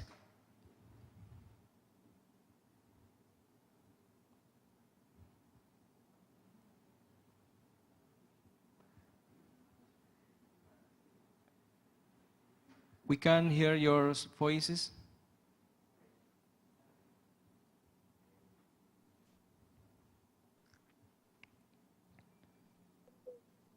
Can you hear my voice? Hello? Okay, already. My question is for Mr. Bagus Panggun. In a small business that is just starting out, there's an early stage of forming and selecting product colors, as well as food, which is usually synonymous with a combination of red and yellow. The question is, is it possible to change the color of product that usually being a symbol of something or business in order to be different and make something Please. new?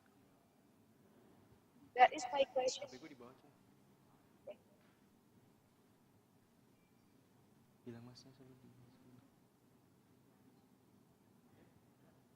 I'm sorry, Keisa, can you write it down in the chat box also?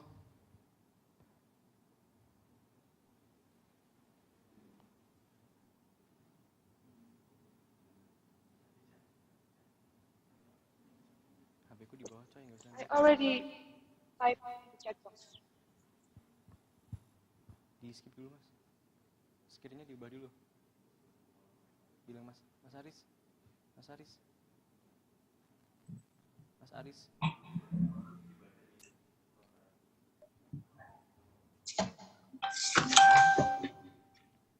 Jangan di-highlight.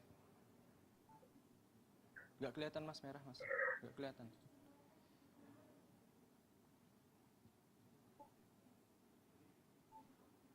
In a small business that is just starting out, there is an early stage of forming and selecting product colors, as well as font, which is usually synonymous with combination of red and yellow.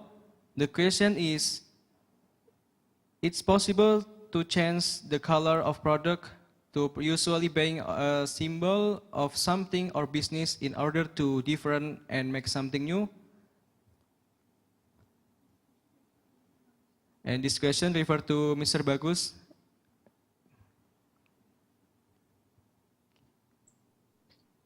Do I have to answer it directly, or the moderator will be pulling after some questions? Directly, sir. It's okay. Okay. Thank you very much for the questions from Keisha. Yeah, actually, this is quite specific questions. Yeah, actually, that talk about the how to forming and running the business. But something that I'm quite confusing. Talk about the product colors. Do that means the branding of the products, or when you talk about the foods, the color of the foods? I don't really get it. May I get more explanations? Okay, thank you, Mr. Bagus, for the answer.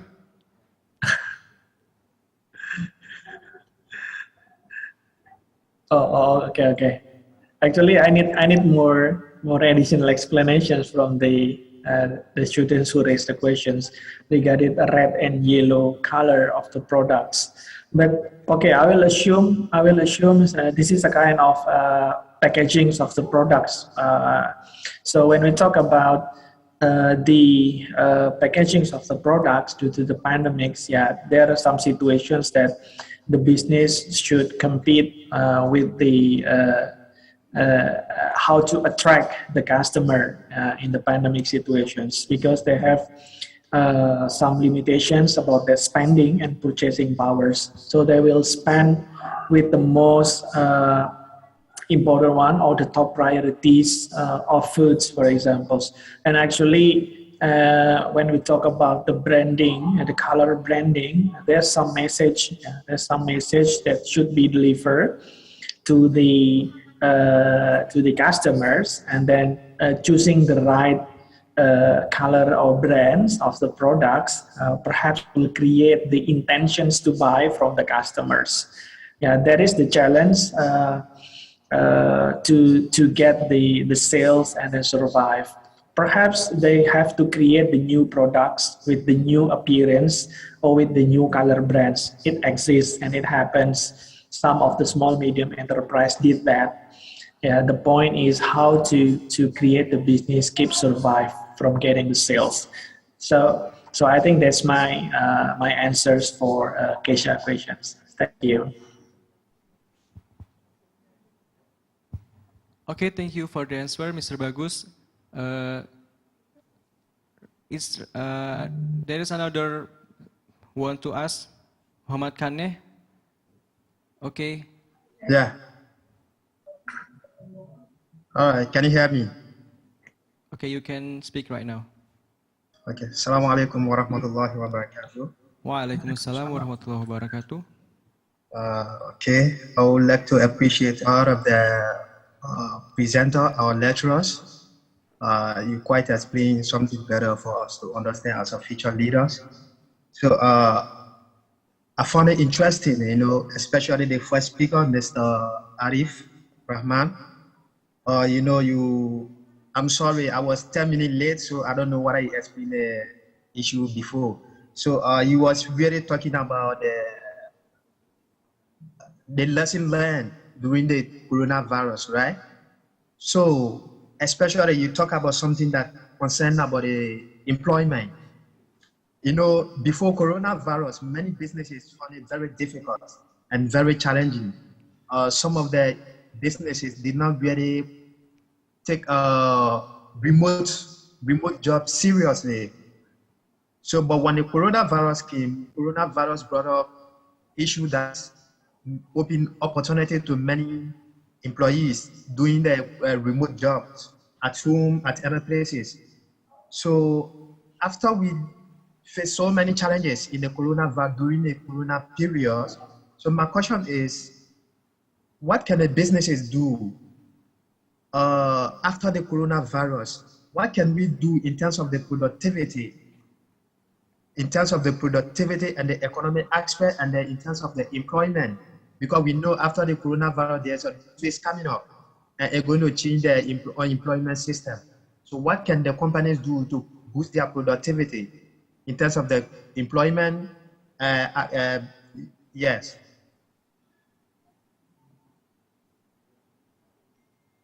Okay. Aldi, may I respond to the question?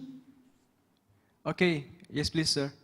Okay, thank you, Muhammad Kaneh, for the question.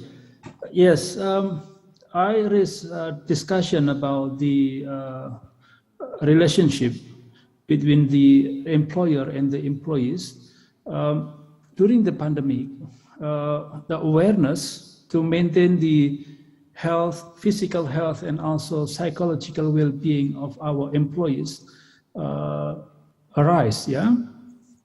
And then with this pandemic, we want to maintain the relationship with our employees, and such relationship between employer and the employees, yeah.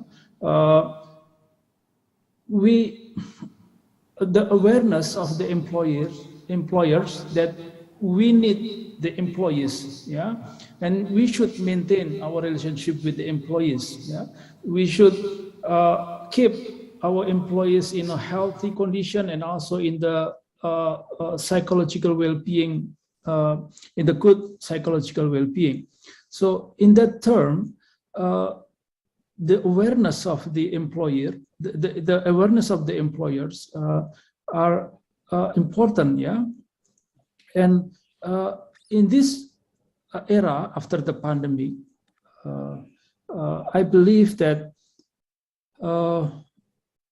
the productivity, yeah, now we are not tightened by a place. Yeah, even we are not tightened by a time. Yeah, now we can work like 24 hours. Yeah, 24 hours, 7 days a week now with the digital facilities. Now during the pandemic, actually, I have some meetings outside the working hours. Yeah.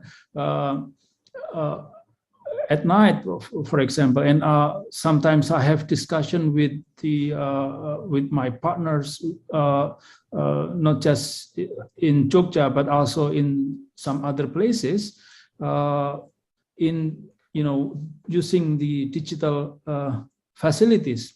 So every time we need the meeting, we need to decide something. Yeah, we can do it with these digital facilities. So in that term, I believe that those digital facilities help the employer and also in the employees to maintain the communication and also to make decision quicker, yeah, and also to gather the information from the employees and also from other parties, yeah. So we should use these digital facilities, yeah, to increase the productivity of the company. I think that's my opinion in regard with your question, Muhammad Kene. Am I answering your question, or do you need more explanation about that? Okay, thank you, Muhammad Kene.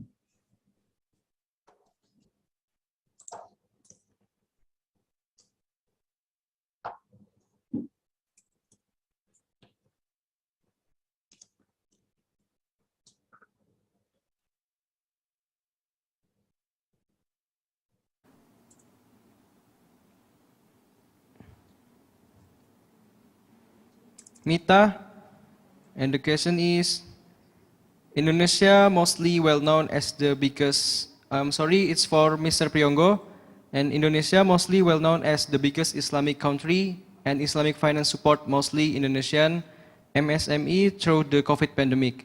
So in what kind of way the MSME can deal with suppressed demand, restricted supply chains, the need to innovate the way they do business can rely on and support from the Islamic finance? Yes, please, sir.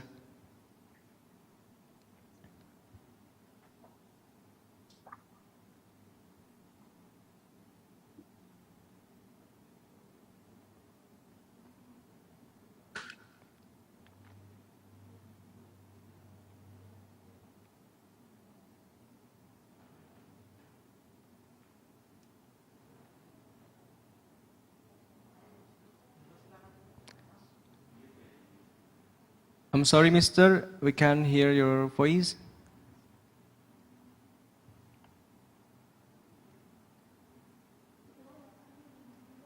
Okay, thank you. Thank you, Nita. Yeah.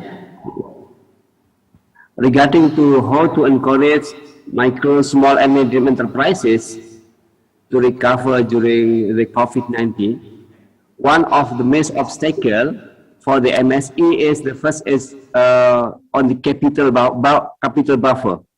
So one of the way that the government support, yeah, to the MSE in Indonesia, starting in 2020, let's say in March, yeah, the government already tried to deregulate or to release the regulation of the banking sector. They make the MSME to get the ease source of funding from the capital side. Yeah. The other one, the government also could support the second obstacle of the MSME because of the COVID-19 is how to meet the market, because most of the micro and small enterprises don't have any readiness to change their technology to be digitalized. So one of the role of the government is help the MSME to be easy to get digitalized business. So we also have many such kind of technical assistance provided by the Indonesian government to support MSME to get digital business.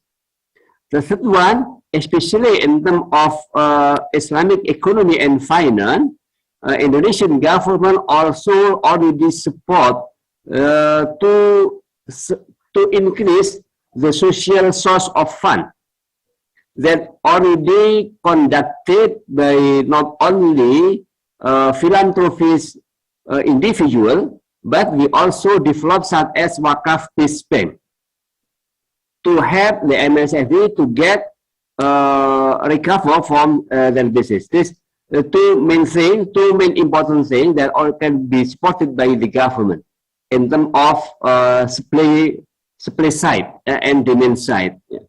In terms of the supply chain as well, it's the long journey from the government how to help MMSE. Let's say when we discuss about Islamic MSME that concern on Islamic economic and finance right now. We start conducting business on Islamic finance. However, because of the COVID-19, some of the customer of the Islamic financial institution also disrupted because of the pandemic. So in that case, the government tried to help to create new customer of the Islamic financial institution by encouraging the development of the Islamic halal product. So the government such as encouraged to develop such as Islamic tourism. Yeah, such as what we happen in Lombok, in Nusa Tenggara Barat, yeah, in Yogyakarta, in Bali, we develop Islamic tourism. We also develop Islamic hotel, hospitality, Islamic hospital. What for? To help Islamic Islamic financial institution to survive. This, I think, some contribution of the government in Indonesia to help micro, small, and medium enterprises. I think this I can share to you. Thank you. Okay, thank you for the explanation, sir. Is it enough, Mita? Okay, there are some audience raised hand in the room. Okay, yes, please.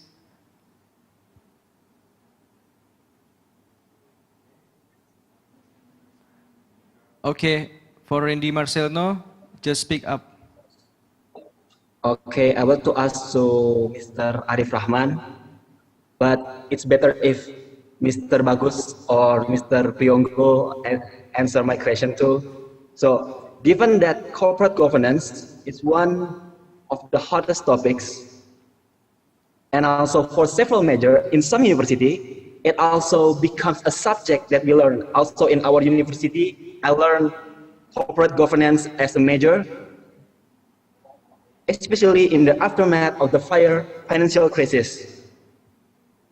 A question remains to be empirically answered: what is the impact of COVID-19 on listed companies and the association between corporate governance and firm performance? It's very lack of education about this. And also literature about this is very lack in the education literature. So can you give more detail regarding the impact of corporate governance awareness in this economic recovery era? Thank you.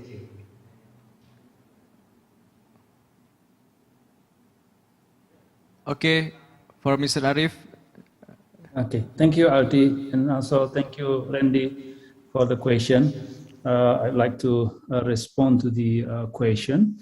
First of all, that yes, corporate governance now become one of the fruitful topics, yeah, in accounting as well as in financial management.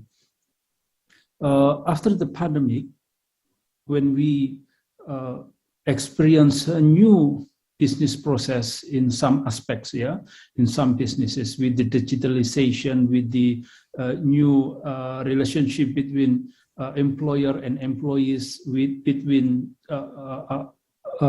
shareholders and also the management, and the value of the company now shifting. We value more of the existence of our employee. We value more about health. We value more about the psychological well-being nowadays. With those trends, the corporate governance also should address those issues.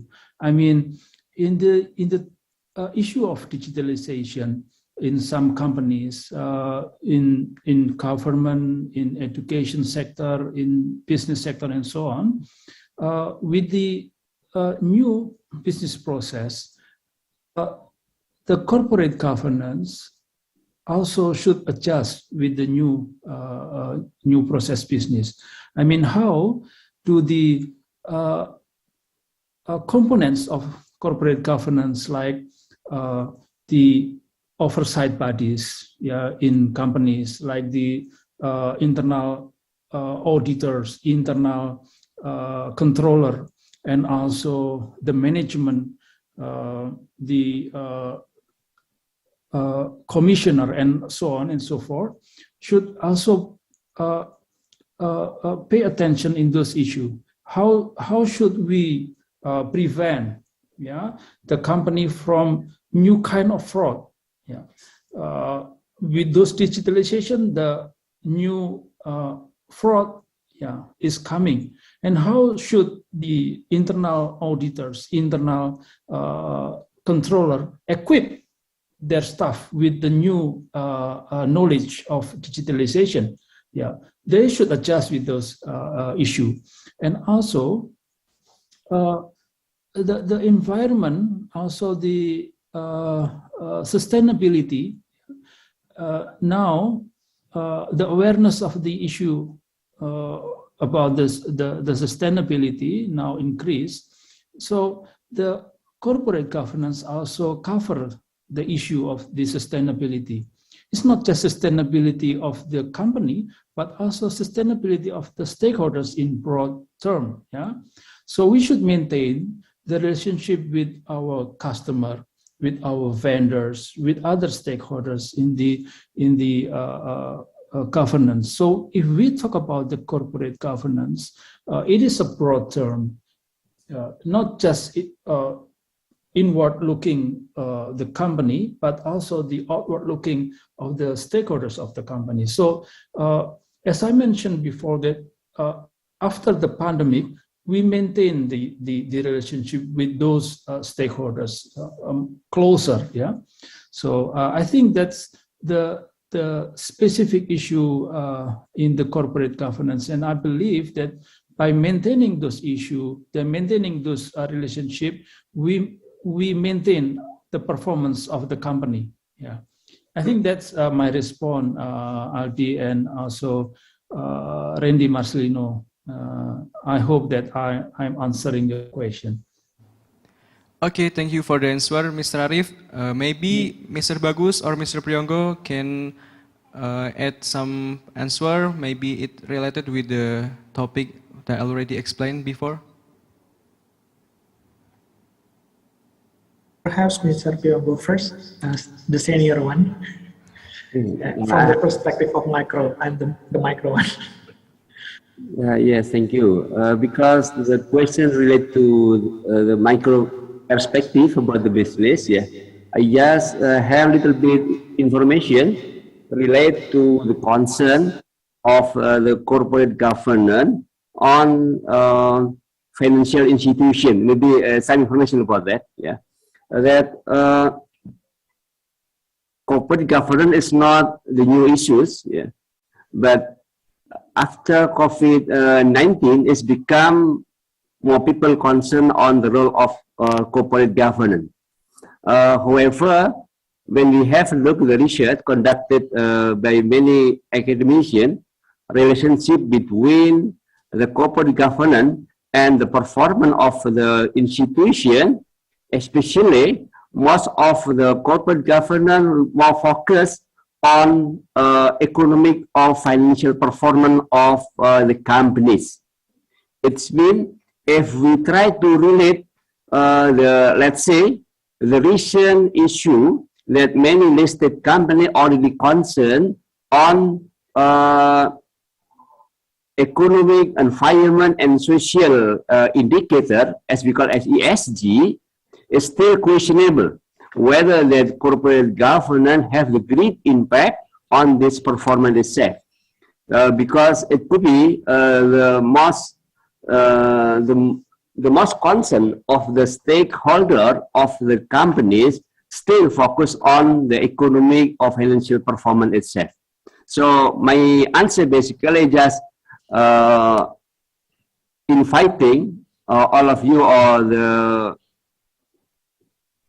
Marcelino, to encourage how the awareness of the company not only to concern to the economic or the financial performance, but as well as to the social performance. Because as you discuss and we discussed before, the COVID-19 not only have the impact on the economic performance of the company, but also the welfare of the employee as well as the society.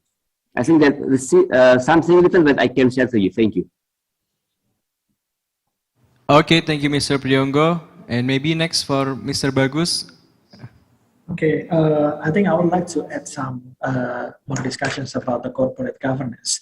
Like already said before, like Pak Priyonggo said that usually it's more focused on the economic and financial performance. And then actually the one who already implement the corporate governance actually for the company that who already listed, for examples in the stock market, there are some requirement to implement the corporate governance. So that's why the name is corporates.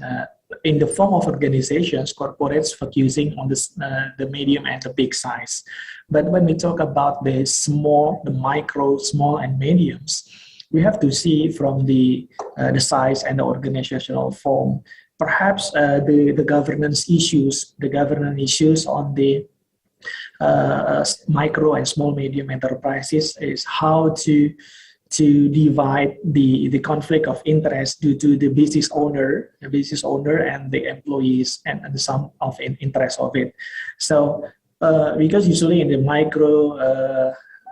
micro company or small company, the employees is around 5 or 10 or even more than 50, and then the most common issue for that size and organizational form is how to survive and developing the business.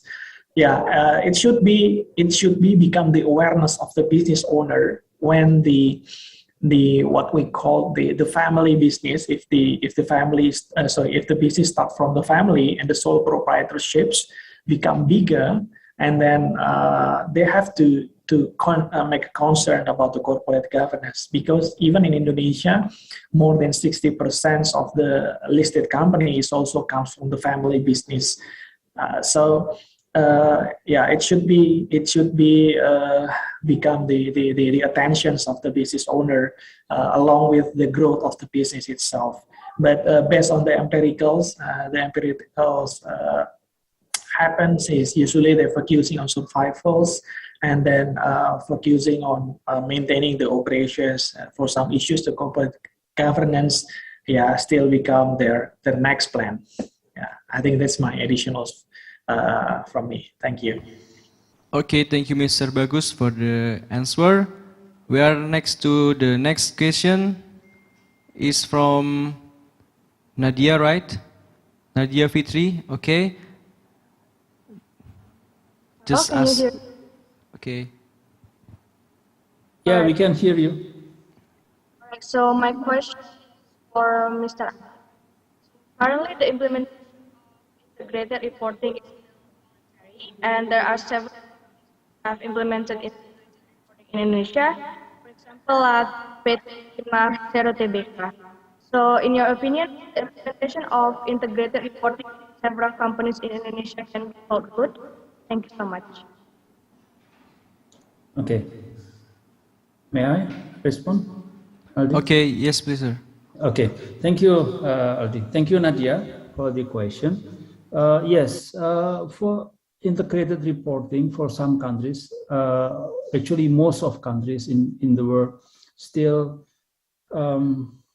set this integrated reporting as a voluntary reporting, but only South Africa, which set this integrated reporting as a mandatory rule for companies.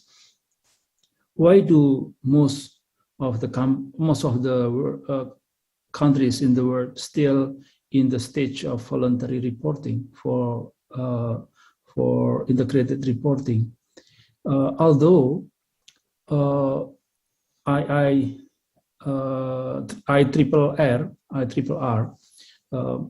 and also international standards encourage the companies to implement the integrated reporting. The preparation of integrated reporting still, we can say still expensive for some companies. The companies, they should maintain and they should gather information. They should store the information, the data, very well to prepare the integrated reporting. Integrated reporting basically is combining between the financial statement and also sustainability report. But further, actually, integrated reporting is about the paradigm. As I mentioned before, integrated reporting should involve integrated thinking. And integrated thinking in the company should be supported by integrated system. That's the cost for the companies. Therefore, it is still expensive for some companies to implement the integrated reporting. So for the authority to set this integrated reporting as a mandatory report, we still need some time. We still need the company to let them adjust and also prepare to prepare this integrated reporting. But authority now OJK in Indonesia, Otoritas Jasa Keuangan, and also other authorities in other countries, I believe in Malaysia, in Turkey, and in Philippines, they also encourage the companies to prepare sustainability report, not just financial report, but sustainability report. In Indonesia, for some big companies, now, I think started from 2003, I think, it is mandatory to prepare sustainability report. That's one step further, Not just financial report, but sustainability report should be prepared by the company. And then we are going further and further, But that's one step further.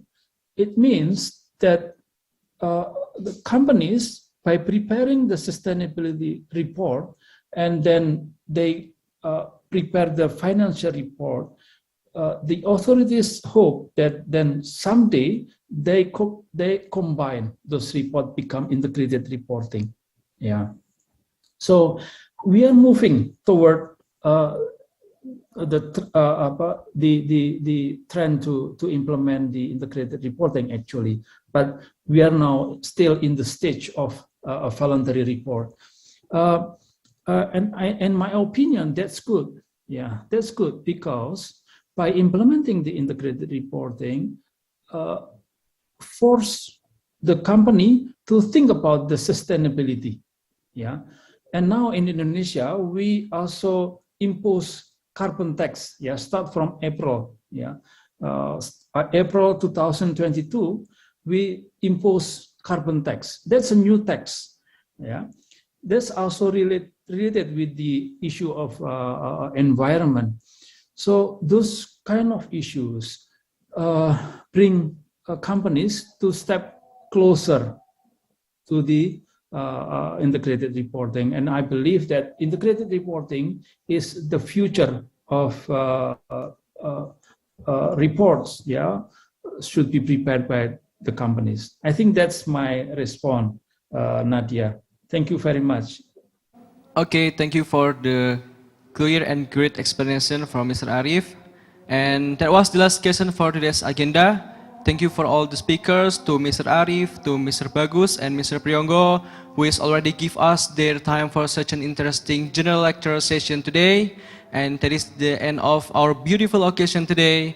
Once again, terima kasih, thank you, tesyukur ederim.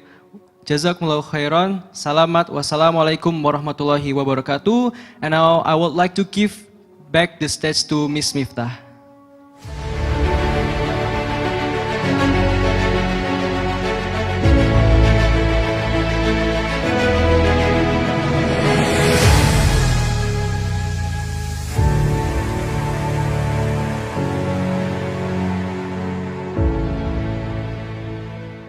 Thank you to our speakers, Mr. Arif Rahman, Mr. Bagus Panuntut, Mr. Priyonggo Suseno, and the great moderator, Aldi Maulana Ibrahim. By the end of the general lectures, the session of the second days has also ended. Keep your spirit and do your best. See you tomorrow.